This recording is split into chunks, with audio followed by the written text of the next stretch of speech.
बस केवल अवधूतेश्वर मां, अर्थात ये जो क्रम है, ये वो क्रम तो 108 सरसों के फूल का आप कभी भी कर सकते हो, पर जो ये बच्चों के लिए किया जाता है वो केवल बसंत पंचमी के दिन ही होता है। महाराज आज ही के बसंत पंचमी का दिन, महाराज सरस्वती का दिन, जिस दिन जो बच्चा पढ़ने में कमजोर होता है उसके हाथ से बसंत पंचमी के दिन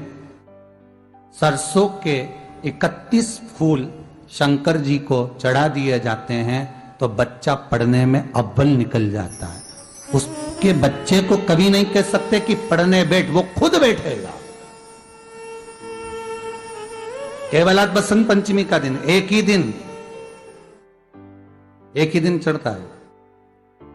और बाकी के सरसों के फूल आपको मालूम है कि रोग मुक्ति के लिए तो होते ही हैं। ये तो आपको पहले भी वर्णन किया महाराज कि जब कोई एकदम रोग आ जाए और डॉक्टर एकदम बोल दे कि ये रोग भारी आ गया है और इसकी जांचें जाएंगी और फिर ये कुछ भी हो सकता है, तो क्या करा जाता था कि 108 सरसों के फूल लाकर तुरंत शंकर भगवान को चढ़ाए जाते थे महाराज। तो चढ़ाने के बाद में रिपोर्ट अच्छी आती है। ऐसा नियम है। कहीं ठेका, कोई ठेकेदारी करते हैं ना, जो ठेका भरते हैं कि भाई मेरा टेंडर आना चाहिए, मेरा ये काम होना चाहिए, मेरी मल्टी बनना चाहिए, या मेरा ये काम के लिए जा रहा हूं, ये काम फतेह होना चाहिए, उसके सबके हाथ पैर जोड़ने से अच्छा है एक काम करो, बस 108 सरसों के फूल उठाओ, शंकर जी का उद्धतेश्वर महादेव का नाम लिखो और छोड़ दो, शिव जी के ऊपर एक एक कर चढ़ा दो, वो ठेका तुम्हें ही मिलेगा,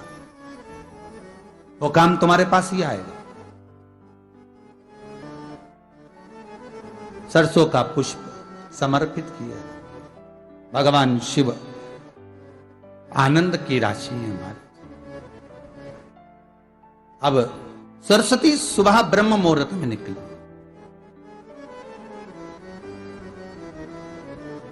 और सरस्वती जब ब्रह्म मुहूर्त में निकलती है, वेद और माला लेकर स्मरण करती है महाराज,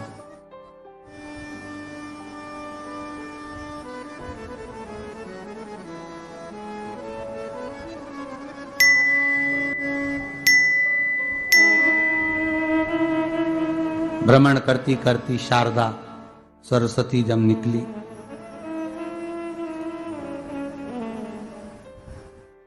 शिव महापुराण की कथा कहती और गर्ग संहिता कहती है, जैसे जैसे सूर्य का प्रकाश तीव्र होते चले जाता है, सरस्वती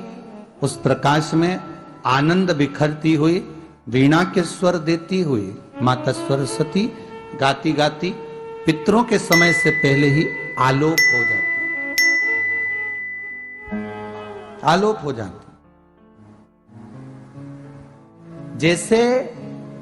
ब्रह्मा जी की धर्म पत्नी सावित्री नित्य स्मरण करने में, भगवान की सेवा में तत्पर रहने वाली है,